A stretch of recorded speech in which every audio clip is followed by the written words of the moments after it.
Welcome back, everyone, to Mindful Leadership Beyond Borders podcast. I am Betska, the Guru Coach, together with Raj Vashisht, and our amazing guest today is Deborah Carruthers, and we are discussing a 4-letter word, yoga.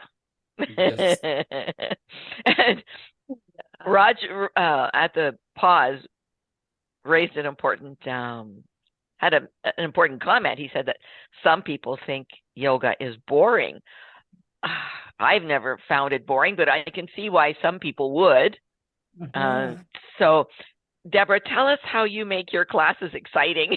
How can yoga be exciting to younger people, even teenagers, 20s, 30s, all the way up till they're 90? Yeah. Excellent. So I think it's important that we really explain what yoga is differently. I still have a lot of people that say to me, meet them on the street, oh, I can't do yoga. I'm not flexible. Oh, I should come to yoga to do some stretching. Well, yoga is so much more than that. So you don't have to be flexible, and it's way more than stretching.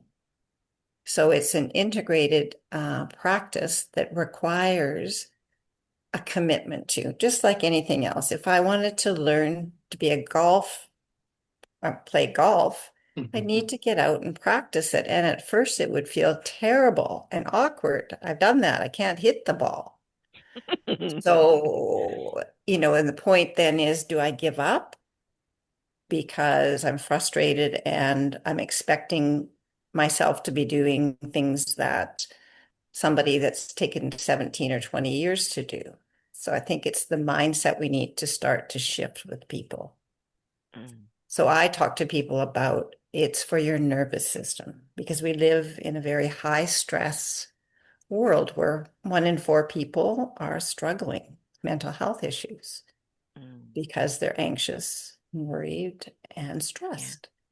So coming in to offering yoga as a balm to soothe the nervous system, and as a practice that requires consistency in showing up. Also, to cultivate patience with yourself, to develop an inner awareness of your body so that you can move through the postures of the practice in a safe way over time. And so I think for me, I teach more at the students that have been practicing for a long time, not so much beginners anymore, but I keep challenging them with new things within the practice that they can start to do, the drills, the fine tuning, the subtle aspects of the practice. Otherwise it gets boring and disconnected from why am I actually showing up and doing this. Does that make sense? Yeah. I was just thinking about my husband. On Instagram, he follows some yoga experts, I guess. Yeah. And some of the contortions they get into is like, oh my God, how did they get there, right? And he laughs because he says, at my age, I'm never going to do that. And he's been doing yoga for a long time with me. Yeah. And we love to go to yoga together. Yeah. And so what you're saying, Deborah, is you won't, on the very first class, you won't ask people to do a headstand, right? Absolutely not. But I'll show them how to build towards that. Yeah. Eventually. Yeah. It's a very good exercise for blood circulation. Yeah. Yeah, exactly. Yeah. So, okay, benefits of yoga are mental health. They bring us peace. It strengthens our bodies. That's a good one. Yes. For men, you guys are, other than you're going to the gym, yoga can really build your muscles. It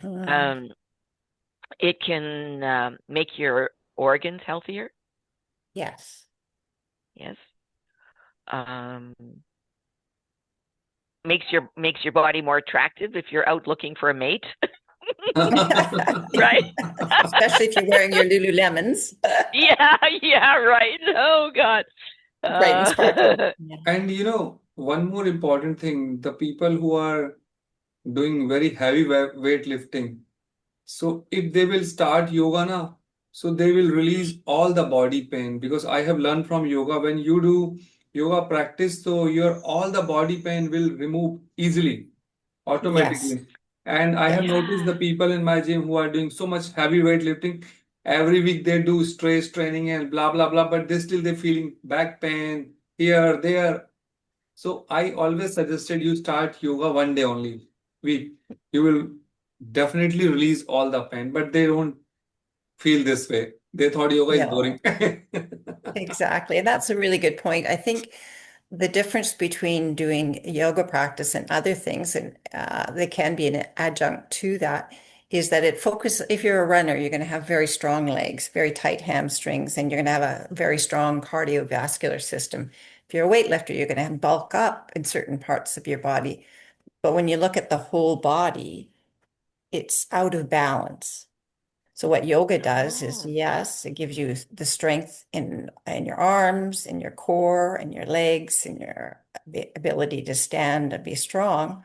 So it develops muscles in an integrated fashion throughout the body. So a strong yogi can do incredible things, not because they're bulked up and have huge arms, but because their body knows how to pull everything together to fire muscles and to relax Ah. others to be able to do something difficult. So I think that's the difference, is that it's more holistic and balanced, and you can be incredibly strong in a yoga practice.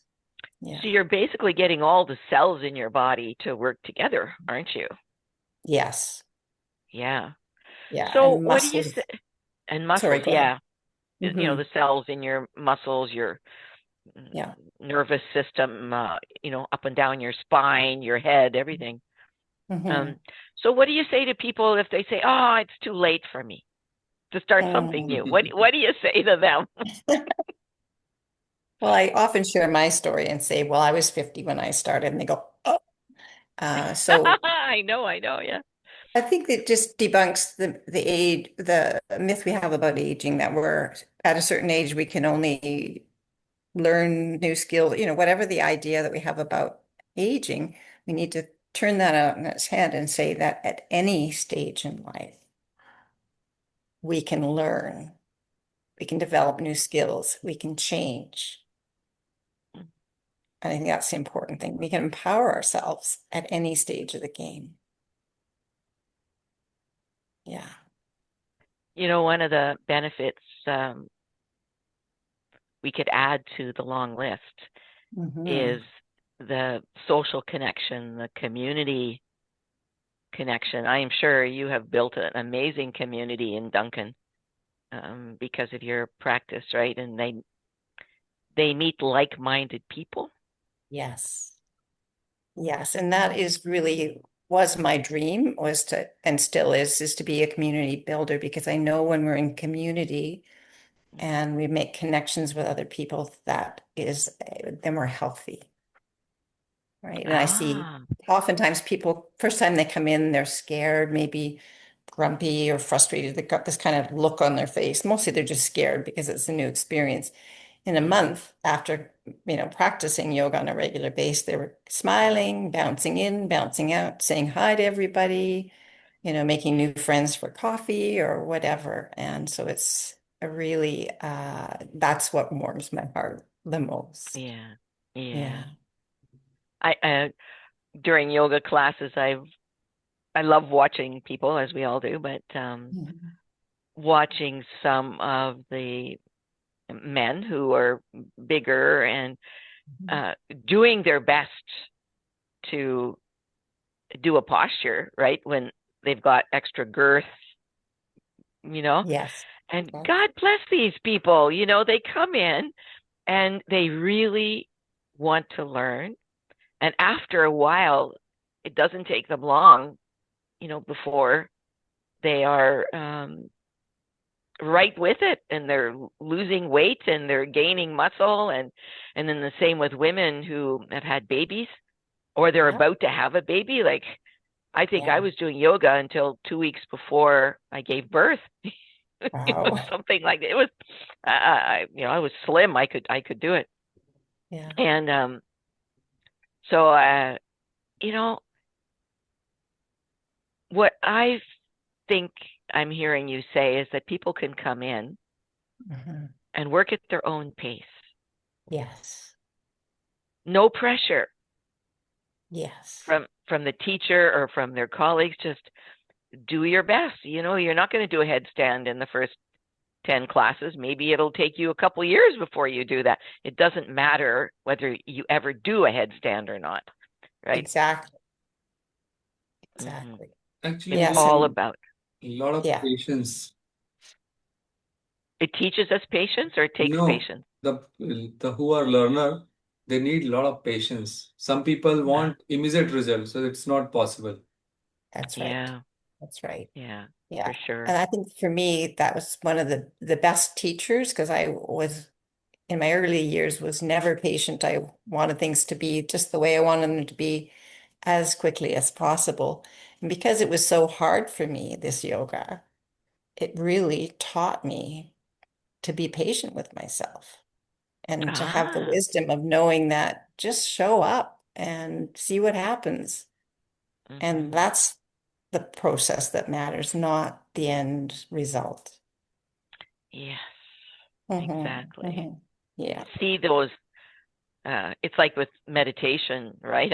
I remember my teacher saying, if you don't see the light inside through your ear, or if you don't hear the sound, I do the Kuan Yin method of meditation. Don't worry Changes. about it. Mhm. Don't worry Yeah, about it. Look, write down the results, how much better you feel every day, and right? Or Yes.